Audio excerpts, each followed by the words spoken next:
So something that caught my eye today was this meteorologist, this weather lady, I guess, from a Milwaukee news station that got fired because of a social media post that she made about Elon Musk. She was a weather reporter, or I guess just somebody on the weather team that worked at local station CBS 58, which I guess is in Milwaukee. And she posted about Elon Musk's obvious Nazi salute. And she said, honestly, what she said about it was pretty cool. She seems like a real one. She said, if you fuck with him or if you fuck with this salute, then I want nothing to do with you. Something along those lines, pointing out the fact that he did the Nazi salute twice, which he did. So it was pretty brazen message, right? She's not mincing words. She's not fucking around. She's saying, if you fuck with this, I don't fuck with you. And I totally respect that. I respect the way she put it. And I mean, it's pretty restrained, all things considered, but she's making it clear, I don't fuck with Nazis. And if you fuck with Nazis, then I can't fuck with you. And that's the kind of clarity that we all need to have, and we need to remember to have at this moment. A lot of people had that type of clarity in 2016, and it's been kind of worn out of us, because of all of this back and forth about, is it fascist? Is it not? Is it a Nazi salute? Is it not? Was it Nazis in Charlottesville? Was it not? Blah, blah, blah. Back and forth, back and forth. And it makes it, what happens is there becomes a diminishing return on using the word fascism to describe what you're seeing. And this is actually a historical trend that happens in places where fascism is rising, or where there has been a fascist presence for a long time that eventually takes power or makes a bid for power, where people on the left, people in anti-fascist groups and opposition groups of all kinds will point out over and over that this is fascism, these people are Nazis, that's a Nazi salute, these are Nazi traditions, etc. And eventually the word fascist starts to lose its sting a little bit. And I think that you don't get that same effect as much with Nazi, but the problem is fascist is a little bit wider of a net. You can call lots of people fascist for lots of different reasons.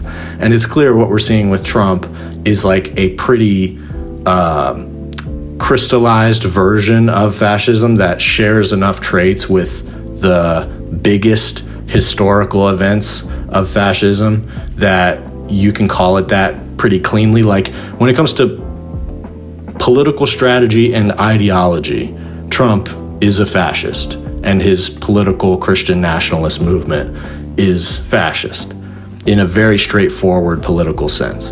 But then you can also cast that net more widely and talk about the US government as a whole being fascist, or lots of different kinds of government arrangement you could call fascist for different reasons. You could call the Chinese Communist Party fascist. That wouldn't be as accurate as describing Trump as fascist when it comes to ideology and the actual aesthetic and method of the politics.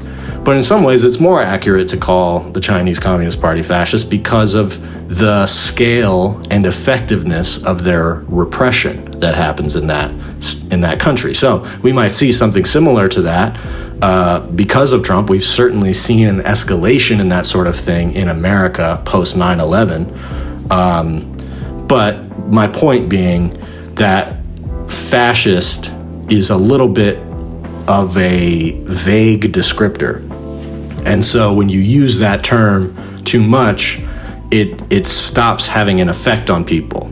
It stops creating urgency in people, which is what you want it to do. That's why you're calling it out in the first place. But I think the explicit Nazism is a lot more shocking to people. And especially with this Nazi salute from Elon, I mean, you have a lot of people running cover for it and equivocating about it and, getting into the semantics. Is it a Roman salute? Is it a Nazi salute? Blah, blah, blah, blah, blah.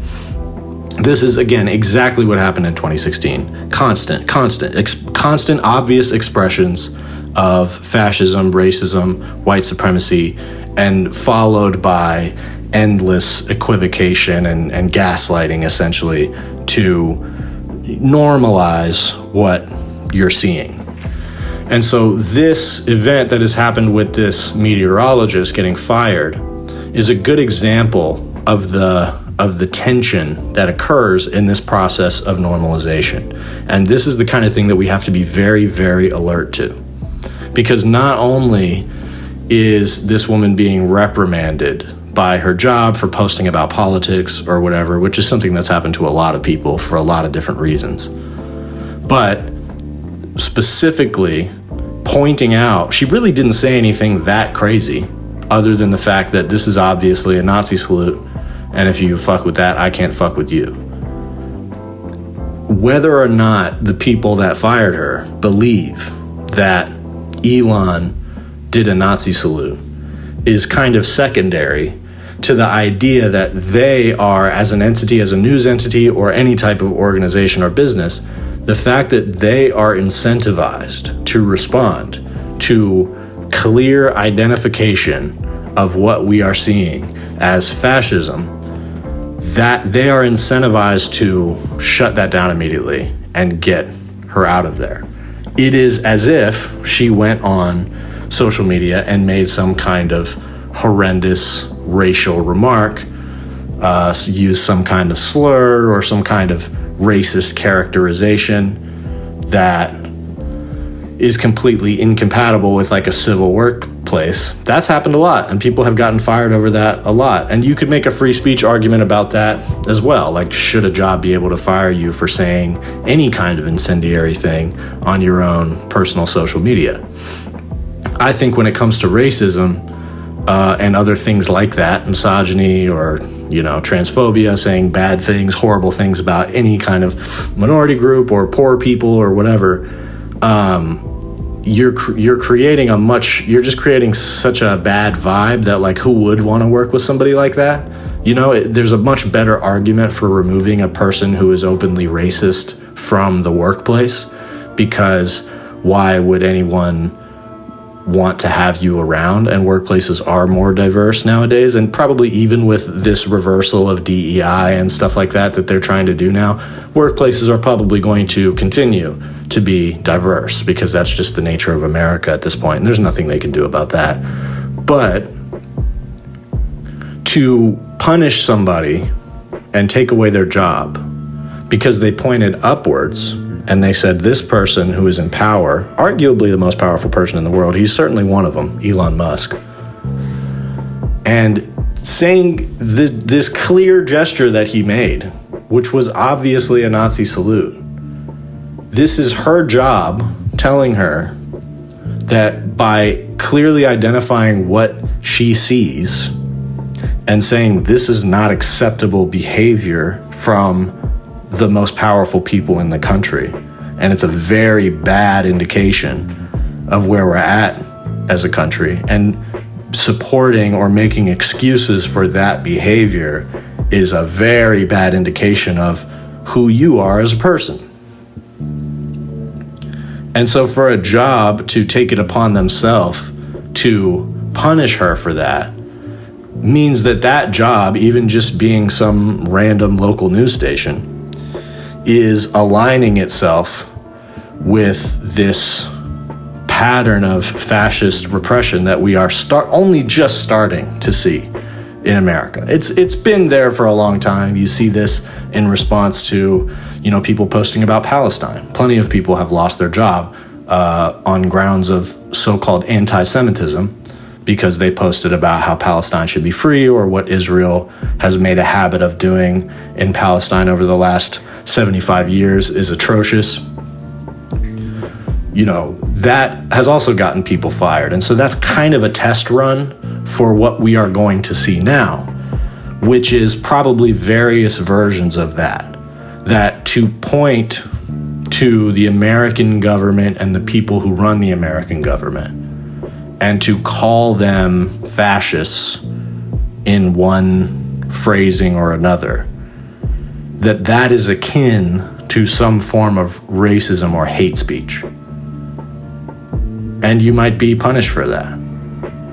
And so this is what you see in every single totalitarian regime, is that one way or another, the incentive is created for you to shut your mouth and keep it shut and not say what you see, not communicate strong feelings about it, and to keep it to yourself.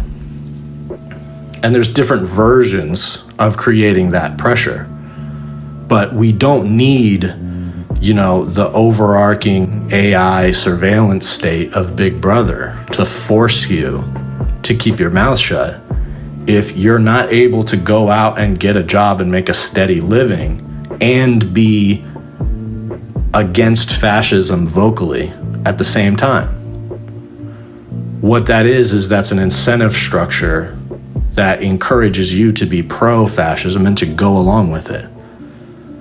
Not to mention the fact that this is a news organization, and so the fact that people at this local news station cannot comment about what they see in the news is a little bit alarming and does not say good things about the state of news in general in America. But I think we all already knew that. But seriously, we got to get our footing here, because we're in a weird spot where we've used up every argument against this fascism that we are seeing that we possibly can. We've been arguing against this for the last 8 years and more.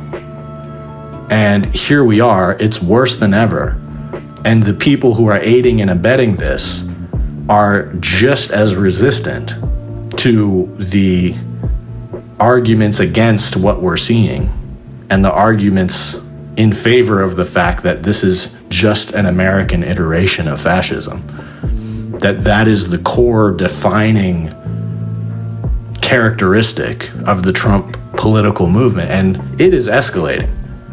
And so now we are seeing not only people who support Trump vocally, loudly, doing things like Nazi salutes, which we have seen this entire time. That's actually not new, is the craziest part. But what is new is the fact that the person, not only did this happen on Inauguration Day, but the person who's doing it is one of, if not the most powerful people in the world. And to call that out, and to say that as some random meteorologist who probably studied her whole life to get that job, to point out that doing a Nazi salute is unacceptable behavior in the United States of America in 2025, that can lose you your job. That's what we're looking at here. And so I think the best advice that I can give, if I'm in a position to give any advice at all, which I'm not really, but the best advice I can find within myself to give is to not stop. Don't let shit like that incentivize you to keep quiet and keep your mouth shut. Say what you got to say. Risk your job if you have to. Risk the stability of your life if you have to. If you can't afford to do it, then don't. Be careful. But, I mean, what do we have to lose at this point?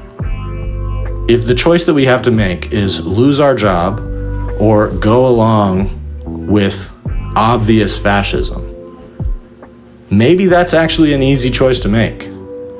And I know that none of us want to do that. I don't want to put myself in that position. And we all have to make those calculations about what's worth it and what's not when it comes to making a stand in our personal lives. But, I mean, faced with a situation like that, if I was her and I posted that and I got fired for it, you know, if I had it to do over again and I was her, I would do it again. Because it's more important to point out what you're seeing and bear witness to it and be heard. That's more important than keeping your job. It's actually more important than your own personal comfort and safety. which sucks. It sucks for me to say that. I don't want to be saying that on a public platform, but I really think it's true. And I think we need to like start adjusting to that mindset that because the things that Trump's administration are going to do is repressive overreaches of government power, the systems to suppress resistance to that action on part of the administration, those mechanisms are going to start making themselves known. That's what this is. You know, not that long ago, a few months ago, calling Elon Musk a Nazi would not have gotten you fired because it wasn't as big of a deal. They were not the entity in power, but now they are. So the incentive to stop your employees from saying things that might get you in trouble with those people is now there. And that incentive is going to be passed along to you to shut your mouth or be fired. And many, many other various versions of this. Don't interfere with immigration and police work because you might get hurt. You might be arrested. Don't aid and abet immigrants or trans people or people who are being threatened by this administration because you might be criminally charged for that. Those incentive structures are going to be put into place, and they are going to start making themselves known in your life. You're going to start to see what happens to people who dissent openly. And I would encourage anybody who's listening to not be afraid to be on that side of the people dissenting. And also, the one thing that I think we should really focus on doing right now, and I've been thinking about this for the past couple days, is writing. I've been trying to think about what I can come on this platform and tell people to do with themselves that would help. And there's a lot of things. Mutual aid, on the ground, being there, showing up for protests, showing up to help the homeless or for different organizations, trying to unionize your workplace. You know, classic forms of organization, which we all sort of know, but we don't really have a great idea of how to pursue those things. That's the stuff I want to dive deeper into and talk to you guys about every single day, about how we can do all of those things and keep the ball rolling, keep ourselves active and safe at the same time. But I think also one of the most important things to do, maybe the most important thing that we could do right now, is write. Write in any form you can. Write tweets, write emails, write letters, write short stories, write journals to yourself, write political manifestos. You know, if it gets too crazy, maybe keep those to yourself or be careful with them. But my point is, write what you see and write what you think, and write with abandon. Put your thoughts down, think about it, think about this shit, think about what you want to say and then say it. Even doing a podcast, what I'm doing right now, this is a form of writing. It's not the same as writing something down and editing it. I'm not calling myself a writer or an author here for doing a YouTube podcast, but it's a form of writing. And it's also a way of reaching people. And that's the other thing we should be doing. We should be writing our asses off, and we should be doing anything that we can to reach people with that writing. Use the things that you write. Write things for a purpose and then use them. Get them out there. Write letters to senators. Write letters to politicians. Write letters to your family and your friends, people you know that support Trump. And maybe you don't really have a chance of changing their mind. Maybe you've tried, but you probably haven't tried writing them a letter. So I don't know, just try it. Because I think at the end of it all, as scary as all of this is, and the fact that inevitably there's going to be a lot of loss because of this, regardless of how much resistance there is, I think really the bedrock of everything is writing. And we need to start and continue the work of writing out our worldview into something coherent that we can really organize around and spread. Because the political movement of left-wing ideas is at a pretty weak point here in America. We are not at an advantage. We are not in an advantage position right now. But I think, maybe this is foolish and naive of me to say, but I think we can write our way out of this. Maybe. We're not going to be able to prevent all of the horrible things that Trump wants to do. Maybe some of them we can prevent. But what we can do is we can bear witness and make sure that what we see is seen and heard by others. And we can also start to lay the groundwork for the political movement that we actually want to see. And we really need to be doing that now, before the next election. And I think in the next episode, that's what I'm going to be talking about, is 2028 and the type of planning that we need to do now so that we can maybe see some more positive momentum by then. But for right now, I think the best thing that we can do is write with a lot of intention and use it as a form of communication as much as you can, whether it's through YouTube or writing letters to public figures that might see it, or writing to this news station that laid this lady off. I think that's a good idea. I'm going to share the information so that you can reach out to them, and I'm going to do the same thing. I'm going to write them a letter about why they shouldn't have done that. And something to keep in mind, and I'll probably leave it at this, is that as we see, different parts of Project 2025 and these different insidious things that seem to pop up out of nowhere that these Republicans and these fascists want to do, understand that these were plans that were written. Some of them were written a long time ago, some of them were written not that long ago, but they were all written. And a lot of Project 2025 was written after Trump lost the 2020 election, when he was at his weakest point politically as any kind of figure, when there was the least chance that Trump would have any kind of political future. This was after his first presidency. The idea that he lost an election and then was going to win another one in the future as a 70 or 8-year-old man, which he has now done, that was a pretty low chance that was going to happen. But even at that time, people were writing the blueprint for what Trump would do with his next presidency. And that is, I think, how I want us to think about going forward into the future. That if we're patient and vigilant and very, very thoughtful, we can right now start to lay some of the groundwork for a better version of this country that just might emerge out of the ashes of what Trump is going to do to it. But there's only a chance of that if we start now.